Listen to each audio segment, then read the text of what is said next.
আল্লাহ সুবহানাহু ওয়া তাআলা ফেরেশতাদেরকে ডেকে বললেন, কাকে কাকে ডেকে বললেন? ফেরেশতাকে, যে হে ফেরেশতারা, আমার কোনো বান্দা সে যদি গুনাহ করার ইচ্ছা করে, কি করার ইচ্ছা? তুমি লিখিও না।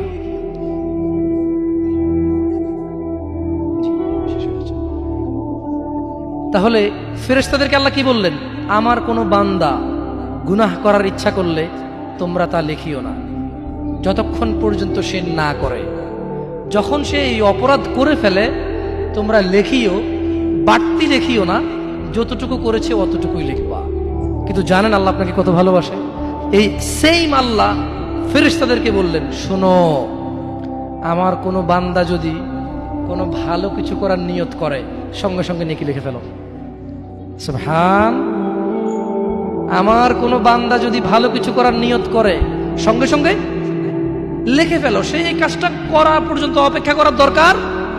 সে নিয়ত করছে, এটা করবে, মাদ্রাসা দান করবে, মাহফিলে দান করবে, মসজিদে দান করবে, সিগারেট ছেড়ে দেবে, এখন থেকে ছেড়ে দিছে, প্রতিজ্ঞা নিছে, এখন থেকে মদ খাওয়া ছেড়ে দিছে, এই এখন এই মাহফিলে প্রতিজ্ঞা নিছে, ইনশাআল্লাহ তাআলা ফজরে আমার যা হয় হয়, মসজিদ আমার চেহারা দেখবে, আমি মসজিদের চেহারা দেখব। আল্লাহ বলছে যে ফেরেশতা লিখে ফেল, লিখে ফেল। এখন কিন্তু ফজর হয়নি, তো এই লোকটা এরকম প্রতিজ্ঞা করে যদি সে মসজিদে ফজরে উপস্থিত হয়ে যায়, যদি সে মদের বোতল আসলো কিন্তু খেলো না, জুলুম করার সুযোগ আসলো কিন্তু করলো না, সে এবার এই ভালো কাজটা বলে করেও ফেলছে, রাইট? আল্লাহ বলেন যে ফেরেশতা বাড়ায় লেখ, 10 থেকে 700 গুণ বাড়িয়ে দে। ইয়া আল্লাহ, ইয়া আল্লাহ, আমরা তো এতটা অপদার্থ হয়ে গেছি, এতটা নিমুখ হারাম নাফরমান হয়ে গেছি, ভালো কিছু করার নিয়ত করি না। কোন হুজুর আসা ঠিক কিনা, সবাই ঠিক, তারপর শেষ, সব শেষ। না, আমাকে ঠিক বলতে হবে না, এখানে সবাইকে শুনে ঠিক বলতে হবে না, আপনি ঠিক হয়ে যান। আল্লাহ আমাদেরকে বুঝার তৌফিক দান করুন।